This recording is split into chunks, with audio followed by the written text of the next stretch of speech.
Muy bien, vamos a leer la escritura en Lucas capítulo 17, versículo número 5. Muy bien, repito, vamos a leer la escritura en Lucas capítulo 17, verso 5. Una corta porción de la palabra del Nuevo Testamento que dice: y dijeron los apóstoles al Señor, aumentanos la fe.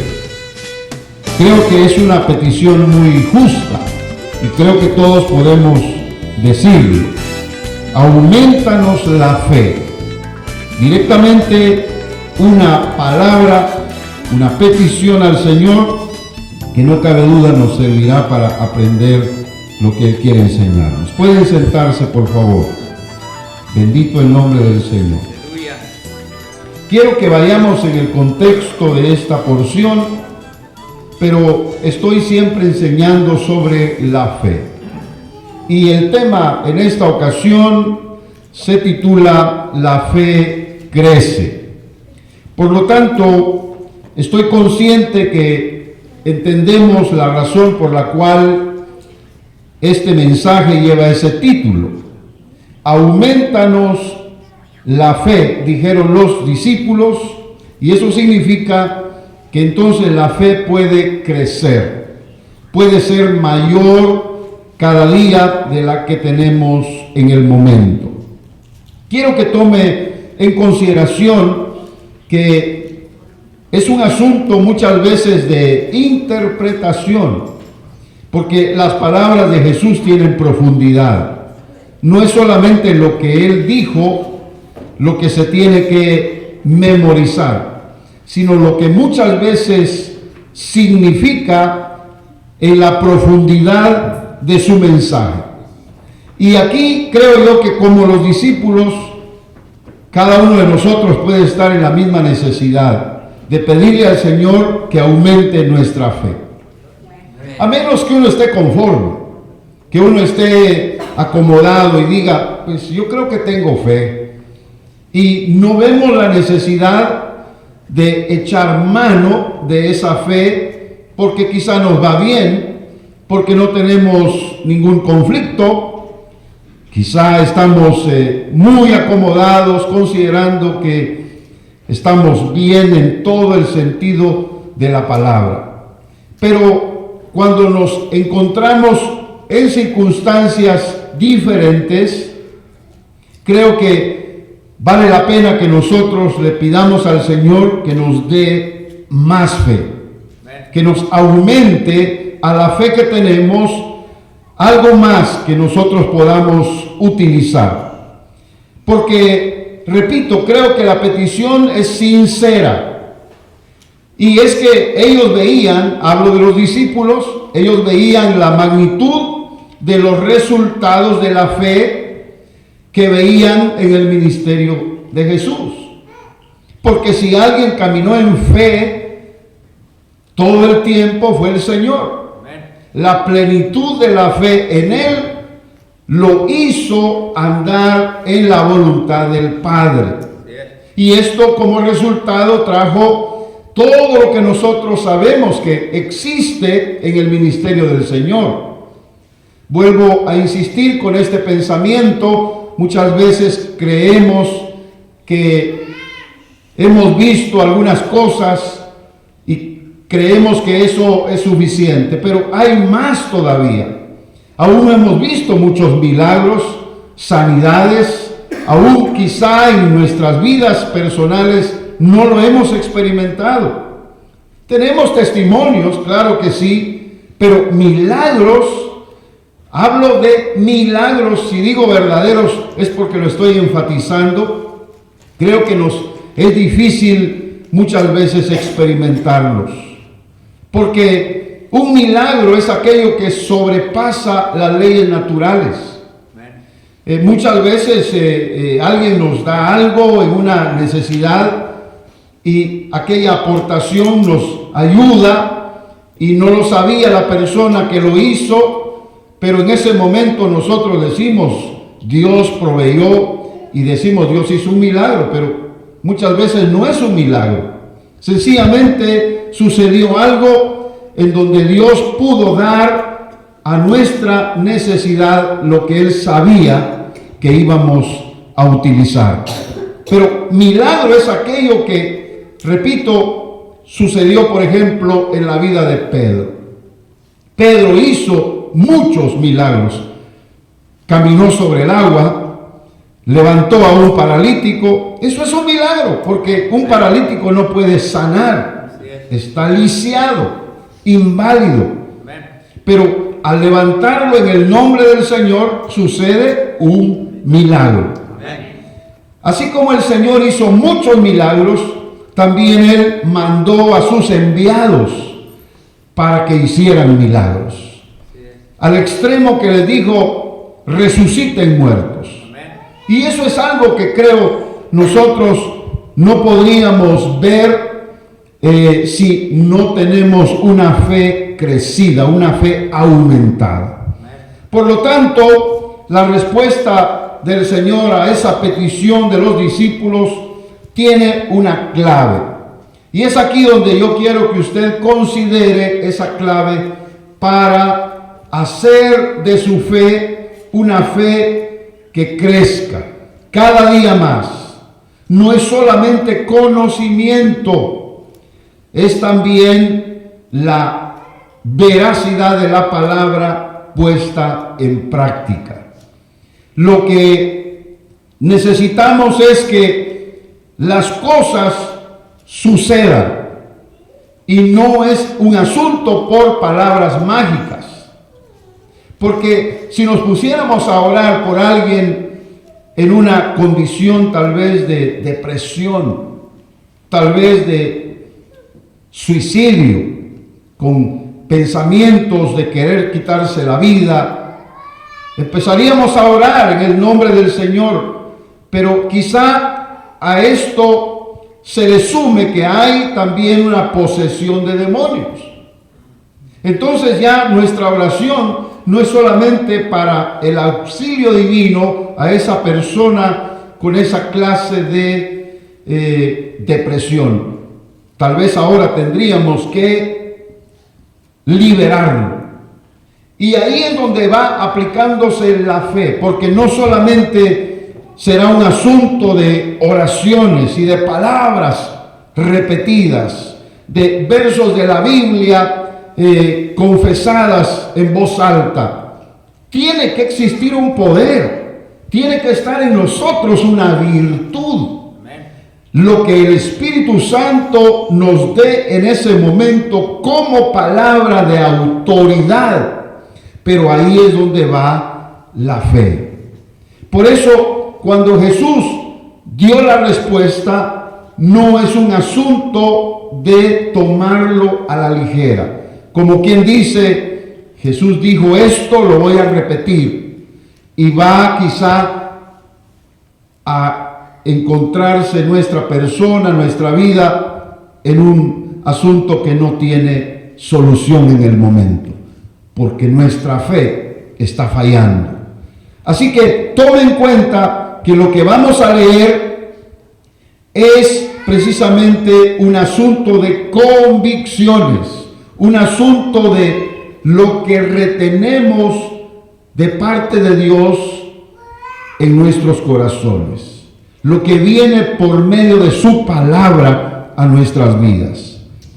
Jesús tomó en cuenta esa pregunta y él dijo en el verso número 6 de Lucas 17: entonces el Señor dijo, si tuvieseis fe como un grano de mostaza, diréis a este sicómoro, desarráigate y plántate en el mar, y os obedecerá.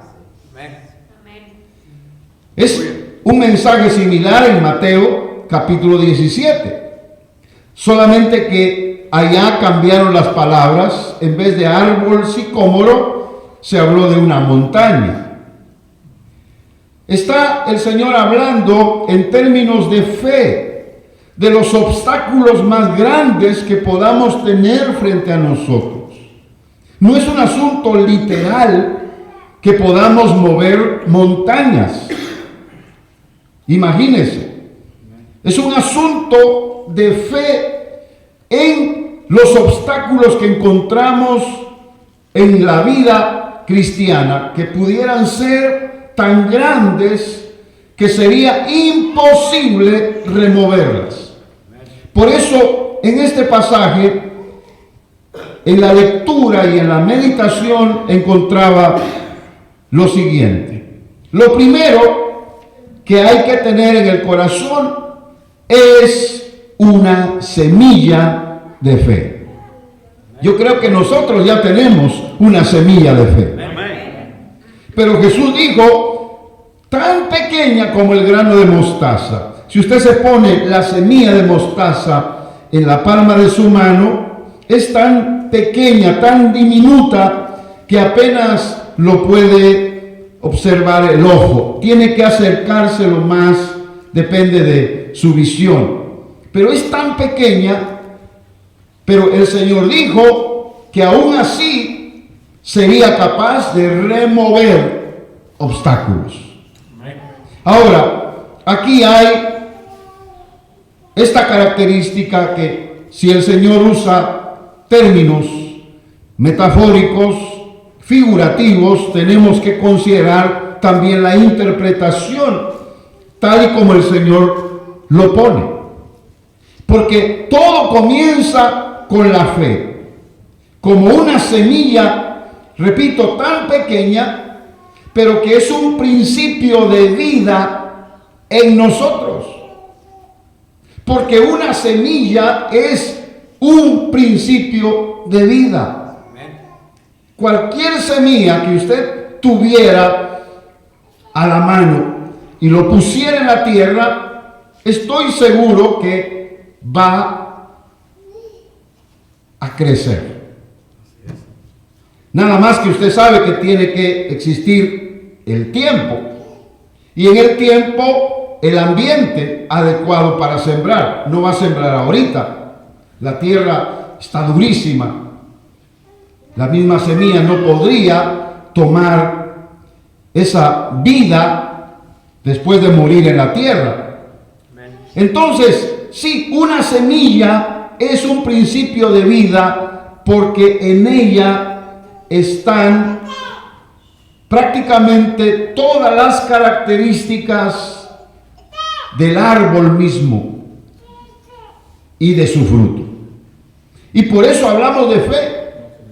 Porque si es la fe una semilla, ahí están entonces en esa semilla las características del poder que contiene la fe para todo lo que se necesita en la vida.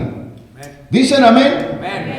La semilla de fe tiene el poder de ser sembrada en el terreno del corazón y no de la mente. Porque en la mente podemos tener mucho conocimiento, pero la Biblia dice que el conocimiento es vano si no hay los otros elementos que la puedan hacer mover hacia la vida. Porque en este caso los más sabios nos aventajan. Los que más conocen la Escritura, los que más la han estudiado, estarían delante de nosotros. Pero hay cosas, hermanos, que aunque nosotros ignoramos, pero que cuando llegan a ser claros en nuestro entendimiento, nos da el poder por la fe de verlo hecho, de verlo realizado, porque le hemos creído a Dios. Y es que por eso Jesús comparaba la fe como lo que un niño llega a creer cuando se le dice algo. Porque un niño no duda, un niño no pone en contraposición lo que ha escuchado. Simplemente lo oye, lo recibe, lo cree y lo pide. Amén. Le habrá dicho alguna vez a alguno de sus hijos, en la edad más pequeña, cómprame una bicicleta o ese juego. Tal vez usted sabe que el precio es muy alto y le dice, no tenemos dinero para eso. Cuesta mucho. El niño no sabe de matemáticas. Dice, ahí tenés la tarjeta. ¿Por qué no la usás? O sea, ellos le van buscando, ¿verdad? Porque ellos piensan que es nada más de dar la tarjeta y ya. ¿A cambio de qué? Ellos no están pensando en ningún obstáculo. Ellos piden lo que quieren. Y creo que esa fe de niño es lo que el Señor nos enseña que debemos tener.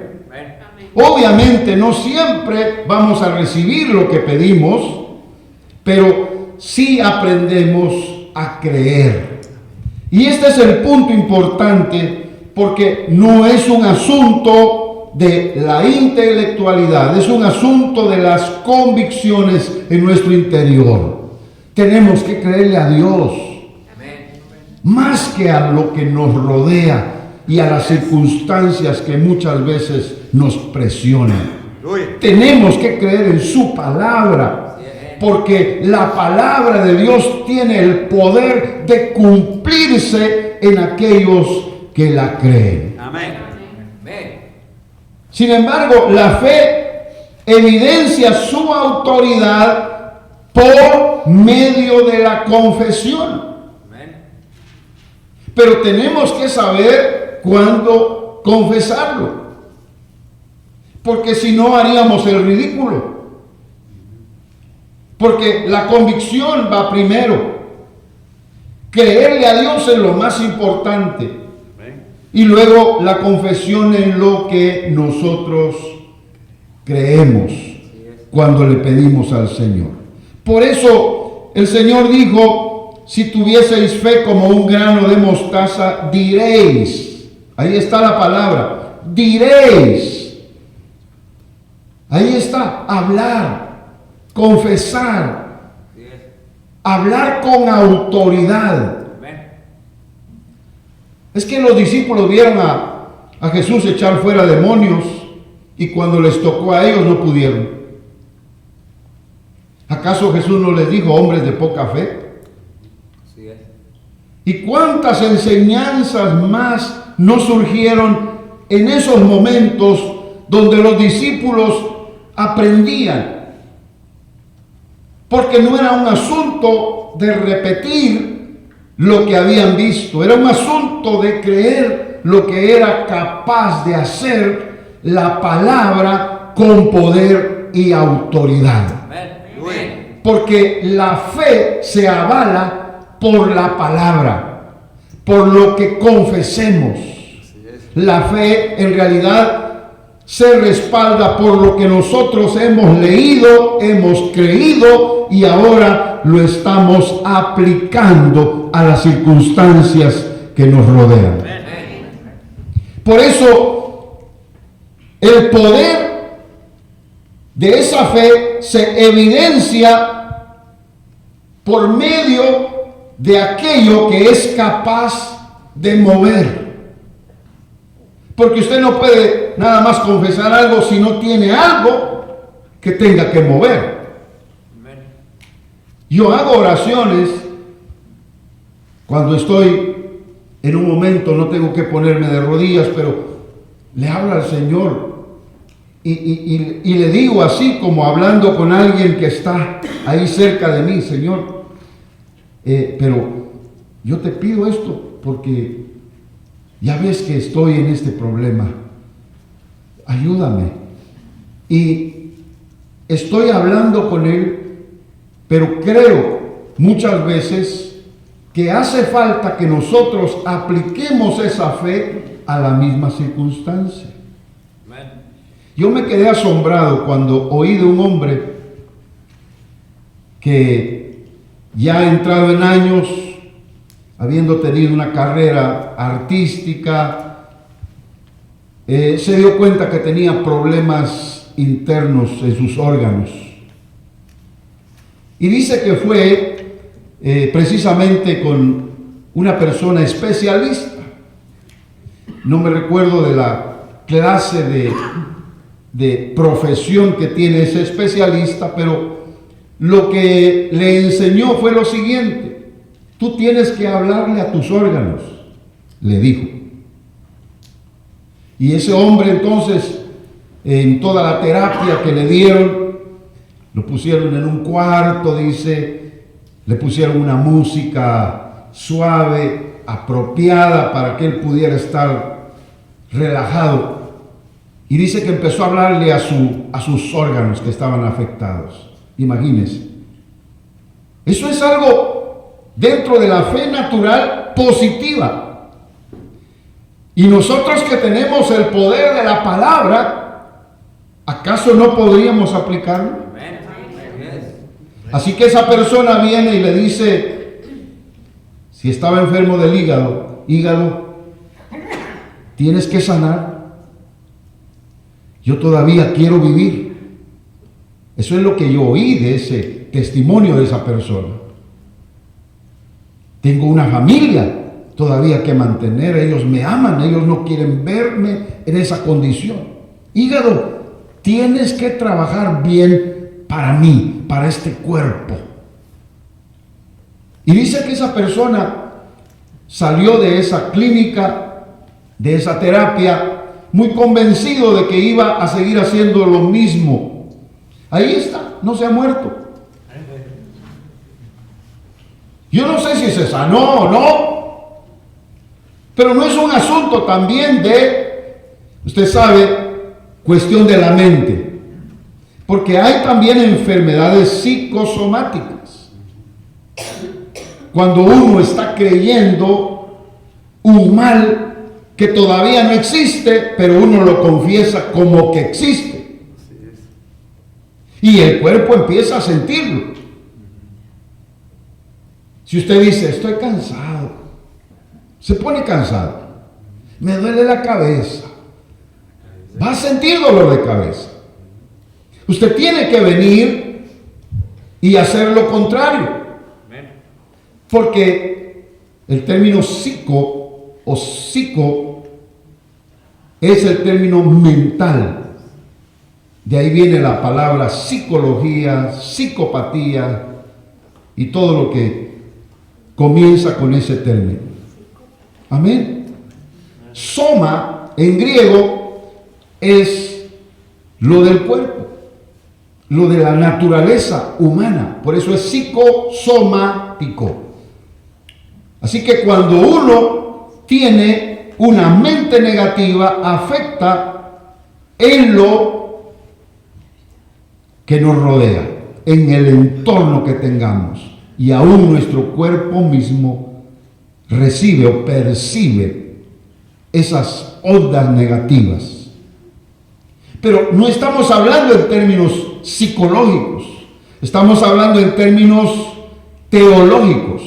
Estamos aplicando lo que Jesús enseñó. Por eso hay que decir lo bueno, lo positivo. Porque acuérdese que maldecir es un mal decir. Igual que bendecir es un buen decir. Y es lo que nos enseña la Biblia, que amemos a nuestros enemigos, que bendigamos a quienes nos maldicen.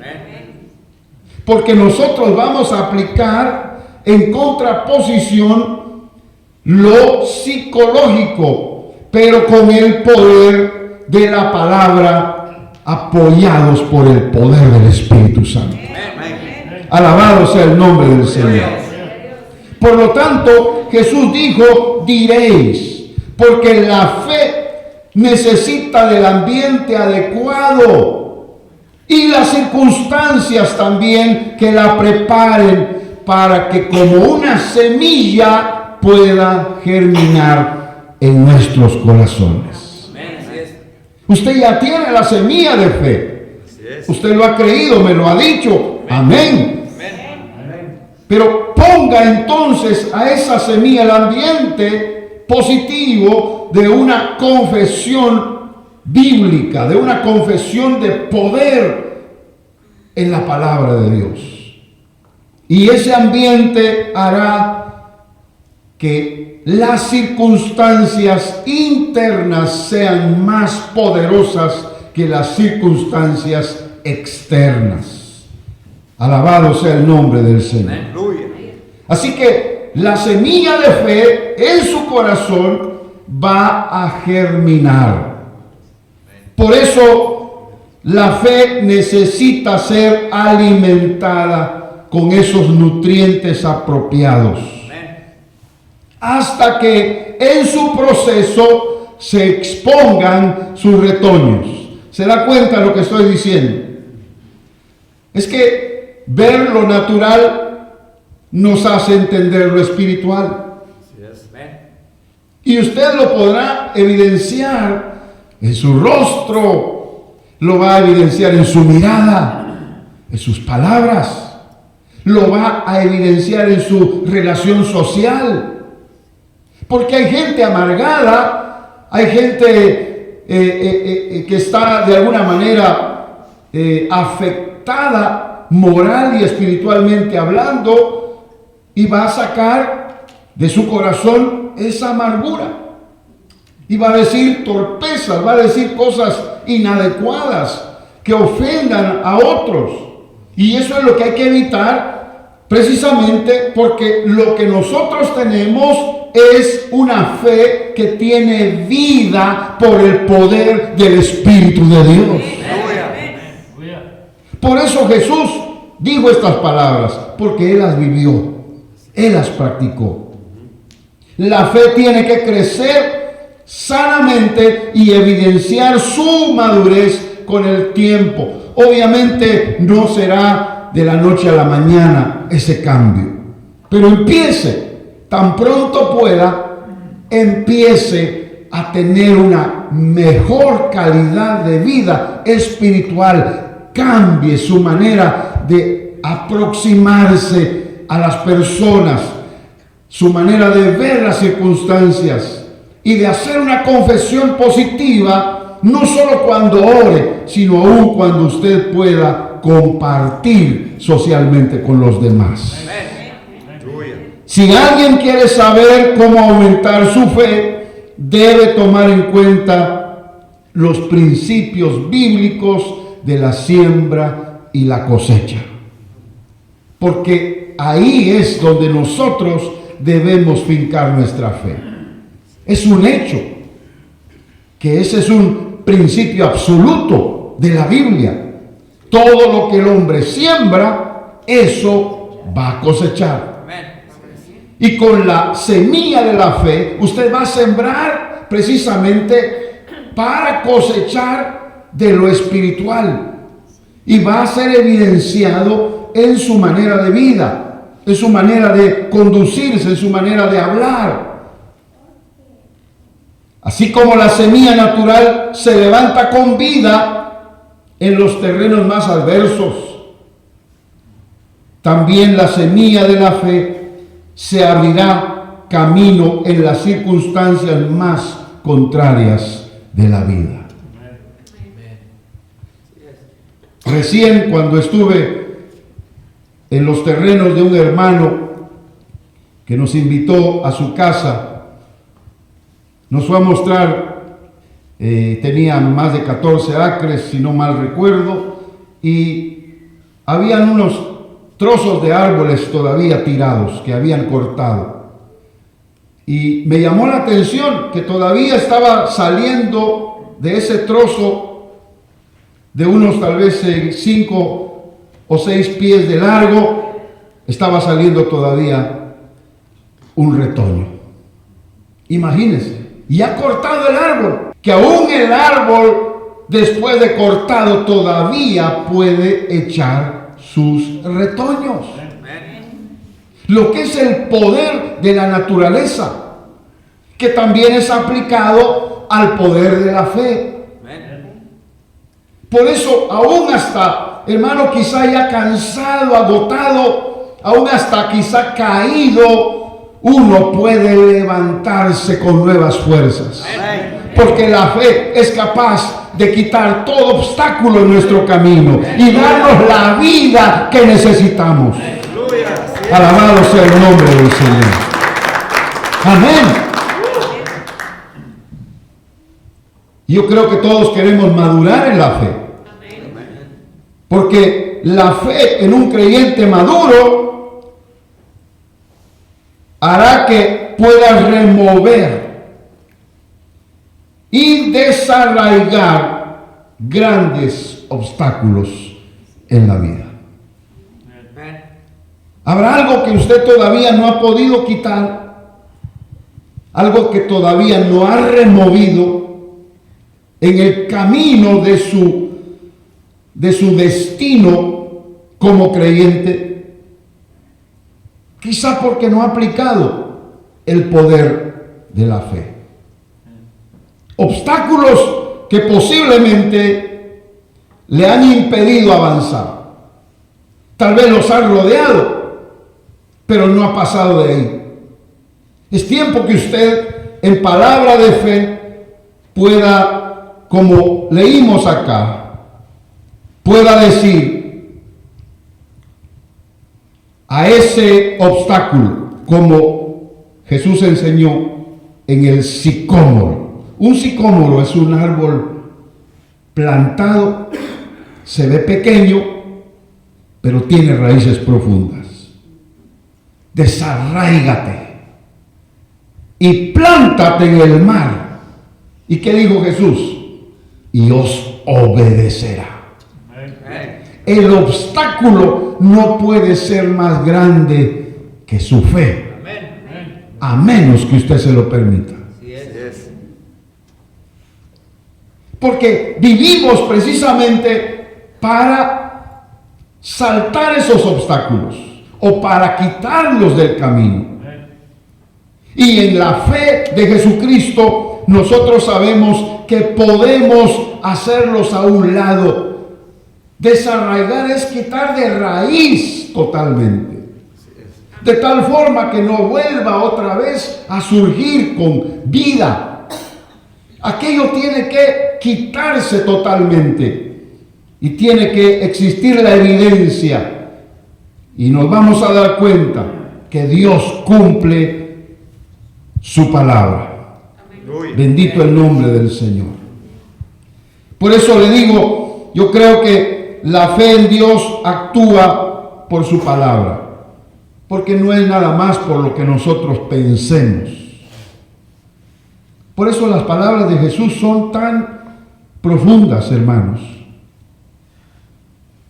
Cualquiera en la mente natural dice, ¿cómo vamos a mover un árbol solo por decir quítate? Y es que no es un asunto físico, pero en un asunto espiritual hay obstáculos sembrados con raíces más profundas que un sicómoro. Y ahí sí no puede entrar la ciencia, ahí no puede entrar la mente natural. ¿Cómo es posible? ¿De dónde? Dígame usted cómo resucitan los muertos.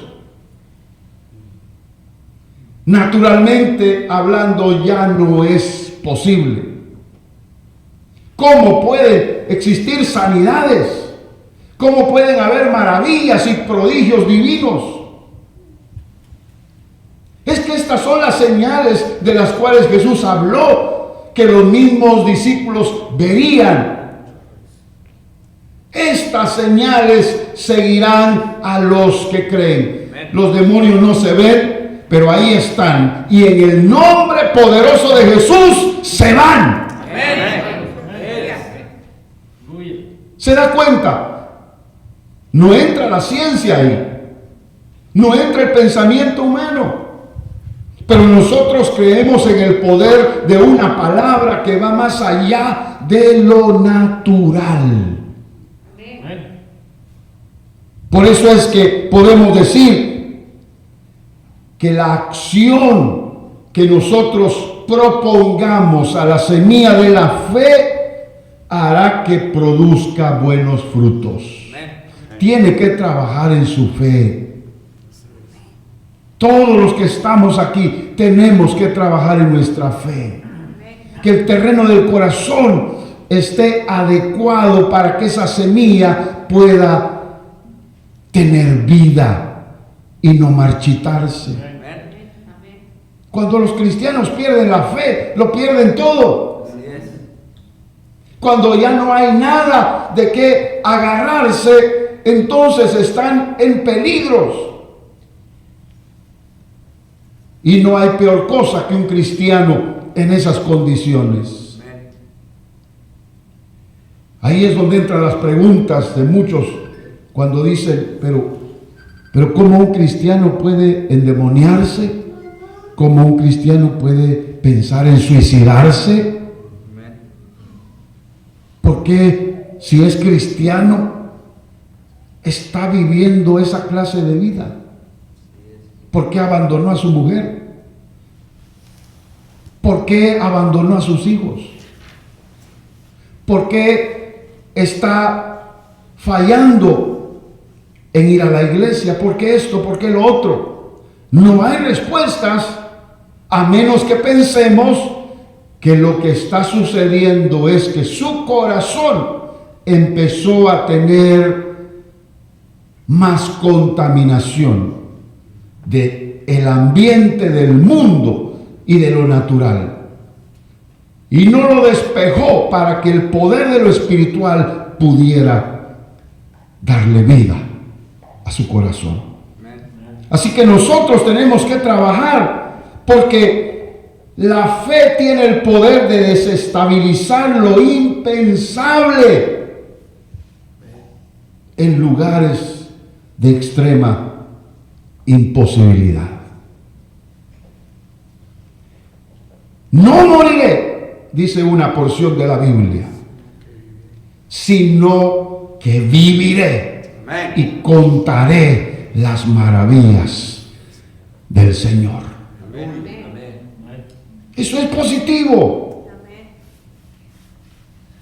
Claro, Señor, tú sabes cuánto me vas a dar de vida. Tú sabes cuánto voy a estar en esta tierra. Pero aun cuando llegara la enfermedad, aun cuando llegara el momento tal vez de sentirse que ya el aliento nos falta, la fe en nosotros puede devolvernos la vida. Aun cuando te sientas caer e irte al precipicio, aun cuando te sientas solo, aun cuando te sientas como que nadie está peleando por ti, ahí entra la fe, porque tú vas a decir: el Señor está conmigo, no me dejará, no me desamparará. Alabado sea el nombre del Señor. Ahí está la profundidad, hermanos, de esta realidad.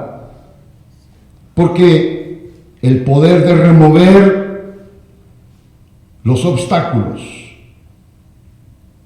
viene del Señor. Él quiere mostrar ese poder y quiere darnos esa autoridad.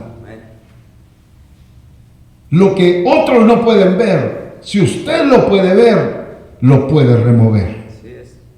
Lo que es aparentemente inamovible, lo que quizá parece gigantesco, usted tiene el poder en la autoridad de la palabra de quitarlo del medio.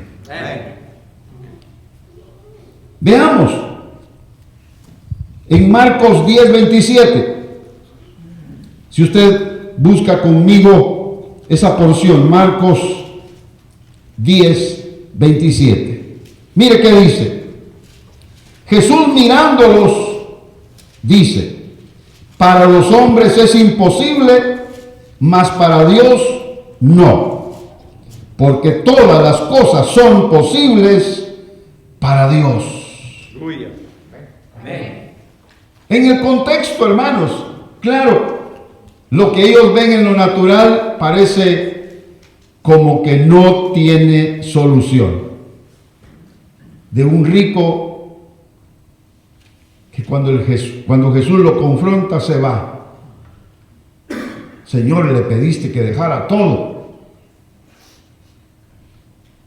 Eso está difícil.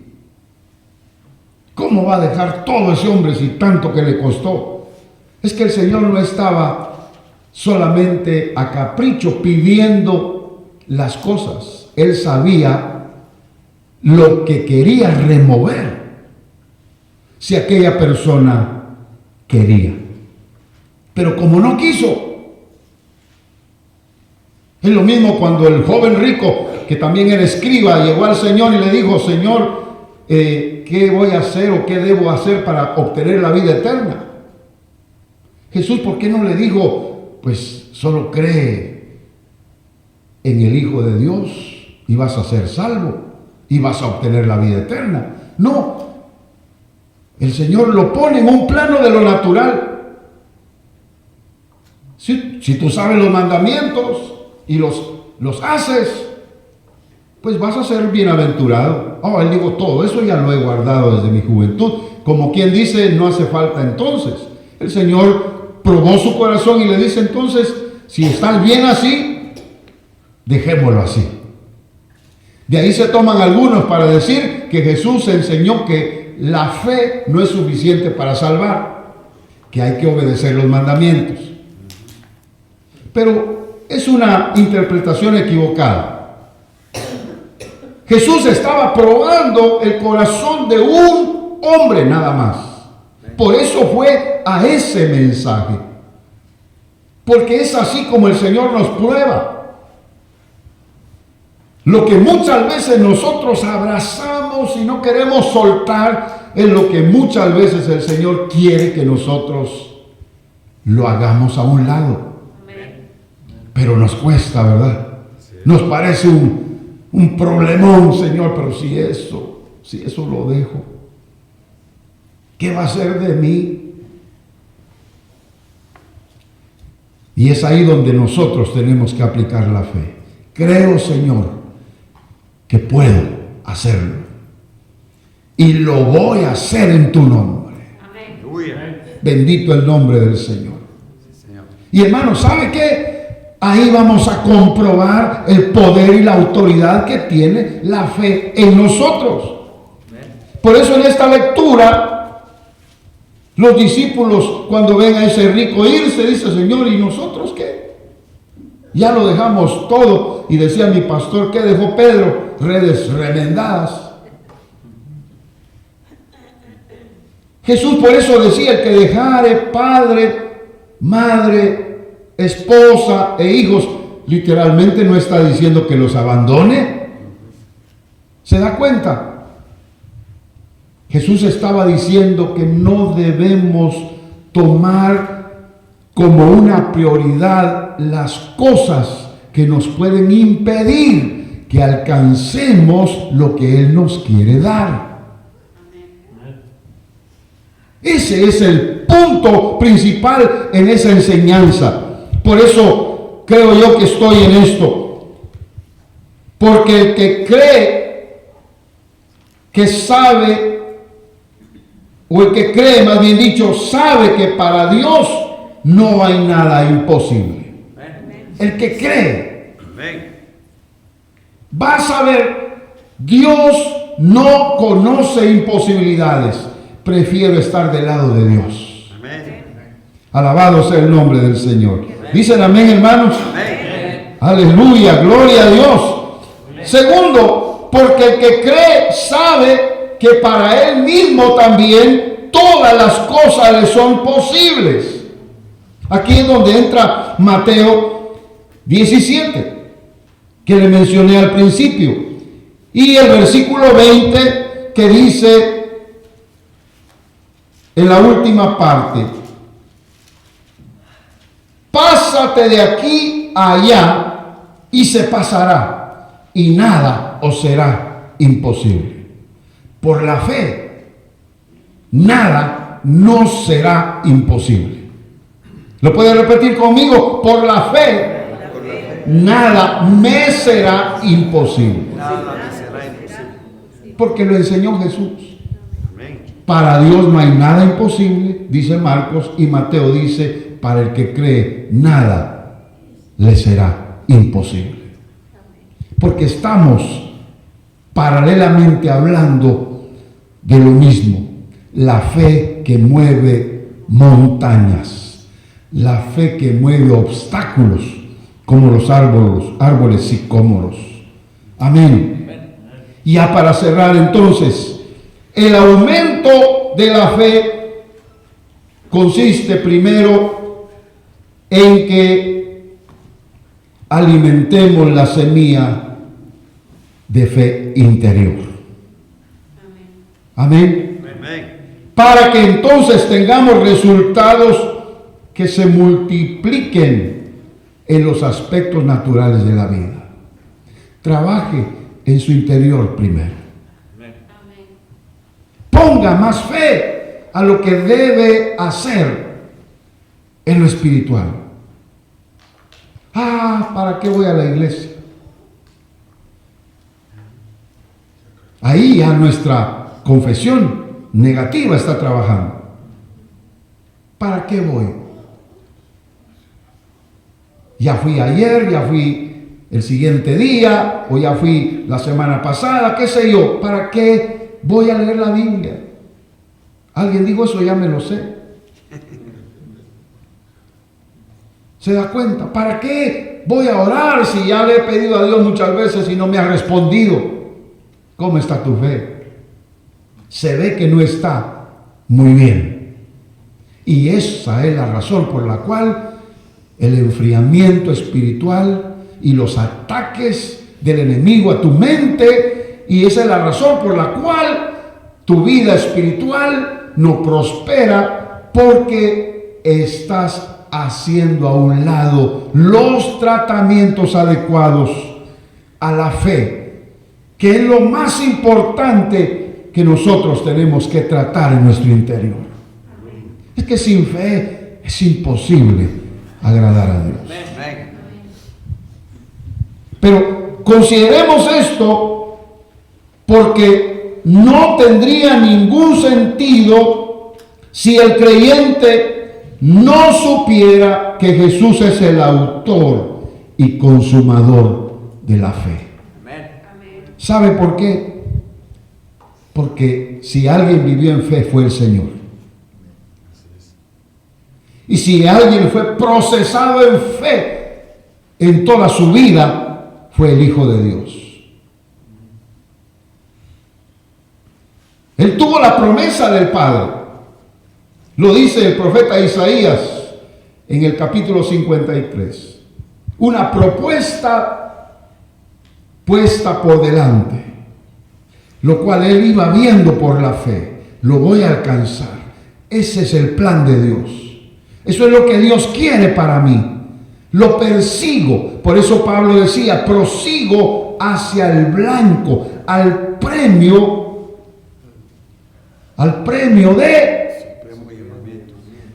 del supremo llamamiento. Eso es por la fe. Y Jesús lo hizo. Y por eso es que sufrió la cruz y menospreció la vergüenza como el resultado de su fe. No le importó lo que viniera, lo que estaría en el camino, por lo cual tendría que sacrificarse. No le importó, porque sabía que lo que había por delante era lo mejor. Por eso alguien, cuando hizo la pregunta, ¿y qué si Jesús no hubiera muerto en la cruz? Pues no habría salvación. No se hubiera pagado el precio por los pecados. No hubiera habido redención. Los pecados del mundo no hubieran sido expiados por medio de la sangre del Cordero inocente. Pero él no se negó. Él dijo, esa es la voluntad de mi Padre, según el Salmo 40. En el envoltorio del libro está escrito acerca de mí. El hacer tu voluntad, Padre, me ha agradado. ¿Se da cuenta? La profundidad de la palabra nos enseña que tenemos que ver hacia adelante, haciendo a un lado los obstáculos que solo por la fe pueden ser removidos. Bendito el nombre del Señor. Jesús alcanzó la honra de su integridad y recibió el poder y la autoridad que ahora Él merece, porque lo hizo por fe. Si usted dice es que era Dios, no, acuérdese, Él no tuvo por usurpación el ser igual a Dios. Aunque era Dios, se negó a sí mismo, a todos sus atributos y sus poderes. Por eso humanizó. No lo sabía todo. Él iba por fe en el conocimiento de la palabra y del Dios verdadero, de su Padre que lo había enviado. Se aferró a ello y no lo soltó. Por eso Jesús dijo que la fe que el creyente tiene que ser comparada con una semilla. Haga de caso que es una cápsula. Amén. Algo que usted tiene que tener internamente para su bien. Algo que va a desprender interiormente poder y autoridad para que con lo que usted hable puedan suceder cosas grandes. Amén. Póngase de pie, por favor, para que ya cerremos este mensaje. Y es que no puedo terminar sin antes decirle: Dios honra la fe. Así como hablamos de la fe de Jesús. Y al creyente le da el poder y la autoridad en su debido tiempo. Porque la fe es el mejor recurso para obedecer y servir a Dios en su obra. Oye bien, es que sin fe no se puede hacer nada. Por eso, el mandamiento del Nuevo Testamento apostólico dice que nos examinemos si estamos en fe. Hagamos eso. Padre Celestial, en esta hora, pido que se haga una realidad en nuestros corazones la semilla de la fe que necesitamos, para que pueda morir y germinar en nuestro interior. Que recibamos el poder de vida y la autoridad a través de nuestra confesión para quitar de nuestro camino todos los obstáculos, en el nombre poderoso